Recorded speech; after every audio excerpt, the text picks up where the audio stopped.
Ingin bertanya tentang Kak Elia yang mengatakan bahwa Yesus itu bukan Bapa dan kalau kita manggil Yesus sebagai Bapa berarti penghinaan terhadap anak. Itu bisa dijelaskan nggak Kak Elia?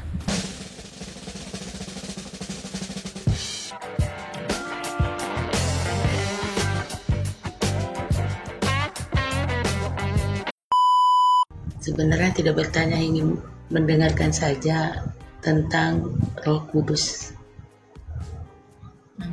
Apa yang mau ditanya? Penjelasan Kak Elia. Roh Kudus adalah rohnya Allah Sang Bapa. Roh Kudus adalah roh penolong yang diutus oleh Tuhan Yesus. Roh Kudus adalah hayatnya Bapa dan rohnya Kristus, satu roh dengan Kristus. Roh Kudus adalah penolong yang bersaksi tentang siapa itu Kristus bagi dunia. Dan dalam bersaksi, Roh Kudus memberi karunia-karunia roh seperti berbahasa roh, bernubuat, mengajar, dan lain sebagainya. Itulah Roh Kudus. Ya, sebagai realita ketiga dari Allah Tritunggal. Gitu. Oke. Baca Ayub 33 ayat 4. Iya. Oleh nafas Allah menjadikan. Roh Kudus itu adalah nafasnya Allah, nafas Sang Bapa, yang satu di dalam firman dan di dalam Bapa. Gitu ya Bu ya? Iya. Terima kasih banyak Kak Elia. Oke, 14 ya. Di situ. Ya. Ya, mau tanya apa? Pernah muncul di beranda FYP saya di TikTok gitu kan, yang mengatakan bahwasanya ingin bertanya tentang Kak Elia yang mengatakan bahwa Yesus itu bukan Bapa dan kalau kita manggil Yesus sebagai Bapa berarti penghinaan terhadap anak. Itu bisa dijelaskan nggak Kak Elia? Oh ya, memang Yesus bukan Bapa. Yesus adalah anak. Yesus sendiri tidak pernah menyebut dirinya sebagai Bapa. Dan dia menyebut dirinya sebagai anak. Ya, kalau dia sendiri dan para rasul tidak pernah menyebutnya sebagai Bapa, ngapain kamu menyebutnya sebagai Bapa? Gitu. Yesus juga nggak pernah mengatakan aku Bapa, tapi Yesus selalu mengatakan Bapa yang mengutus aku. Nah itu dia bersaksi tentang aku, justru itu. Memang nggak ada. Berarti kalau kita Yesus adalah Bapa itu. Kita sebagai Tetapi Yesus itu adalah penyataan dari Bapa yang tidak kelihatan, Yohanes 1 ayat 18. Ya. Maksudnya gini, kalau jadi seandainya kita ini sebagai pengikut Kristus memanggil Yesus itu sebagai Bapa berarti tidak benar begitu? Enggak, itu salah. Yesus itu anak tunggal Allah. Anak tunggal Bapa penuh kemuliaan. Ya, kalau Anak tunggal Bapa, jangan jadi Bapak tunggal, nggak ada Bapak tunggal. Aku dan Bapa adalah satu itu bagaimana? Aku dan Bapa adalah satu, kan bukan aku dan Bapa adalah sama. Aku dan Bapa adalah satu, itu merujuk kepada esensinya Yesus dengan Sang Bapa itu satu sebagai Allah, bukan satu sebagai pribadi. Tuhan Yesus kan bilang aku dan Bapa adalah satu, bukan aku dan Bapa adalah sama. Jadi orang yang mengaku Yesus adalah Bapa itu pengajaran sesat, namanya modalisme atau ajaran Sebelius. Gitu. Karena Bapa itu nggak mungkin. Kalau kamu mengatakan Yesus adalah Bapa, masa Bapa dilahirkan? Masa Bapa itu dikandung? Masa Bapa itu mati? Gitu loh. Ya. Jadi Yesus bukan Bapa. Oke, mungkin sampai situ aja penjelasannya. Cuman makin bingung aja gitu, karena ya apa ya?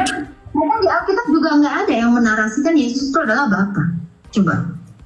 Ya, Anda nggak perlu bingung. Alkitab nggak pernah mengatakan Yesus adalah Bapa. Lalu kenapa Anda bingung?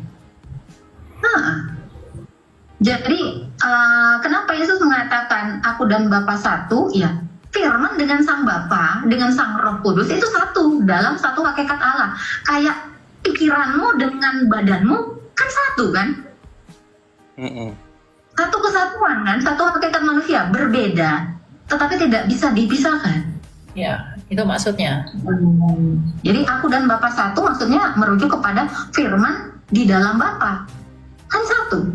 Artinya berarti kalau gini, kembali lagi ya, saya Kristen, cuman ya itu tadi, kalau seperti itu artinya kalau sebenarnya ya Kristen ini menyembah Bapa atau menyembah Yesus? Saya berbicara dengan suaramu atau dengan badanmu? Dengan suara. Badanmu nggak ikutan ngomong? Ya ikut dong, pasti ikut. Ya itu, jadi sebenarnya kamu itu yang berbicara kepada saya, Frankie yang hakikatnya manusia ini, itu hanya pikiranmu kah yang hakikatnya manusia, atau badanmu, atau rohmu, atau bagaimana? Nah, itu berarti kamu nggak mengerti makna dari Tritunggal, gitu kan? 3 dalam 1, 3 realita berbeda dalam satu hakikat. Gitu. Apakah saya berbicara hanya dengan pikiranmu saja atau dengan suaramu saja? Tidakkah saya berbicara juga dengan nafasmu atau rohmu? Tidakkah saya juga berbicara dengan tubuhmu? Yang adalah satu di dalam kesatuan hakikat manusia. Kan gitu. Ya, jadi pertanyaan, sebenarnya saya nyembah Bapa atau nyembah Yesus itu bukan pertanyaan. Kalau saya tanya sama kamu, kami ngobrol sama siapa? Sama rohmu kah? Sama tubuhmu atau sama firmanmu? Kan pasti ketiganya. Tapi kan bukan berarti ada 3 Frankie, hanya satu. Nah, kalau kamu tanya siapa yang kita sembah? Ya pasti Bapa bersama firman dan rohnya. Firman itu Yesus, rohnya itu Roh Kudus. Tetapi menyembah Allah Sang Bapa di dalam roh dan kebenaran, di dalam Kristus dan di dalam roh. Karena Tuhan Yesus kebenaran itu. Yohanes 14:6. Gitu loh. Ya, jadi nggak perlu bingung. Ya, cuma karena mungkin saya tahu kamu mungkin selama ini punya paham yang salah, maka setelah mendengarkan ini, kamu renungkan, kamu pelajari kembali bahwa ternyata Tuhan Yesus adalah anak Allah, bukan Sang Bapa, tetapi Dia satu di dalam Bapa sejak kekal dan sama besarnya dengan Sang Bapa. Jadi tidak ada yang lebih tinggi, tidak ada yang lebih rendah, tidak. Sama seperti tubuh saya, firman saya, dan roh saya itu tidak ada lebih tinggi, lebih rendah. Semua sama dan satu di dalam kemanusiaan saya.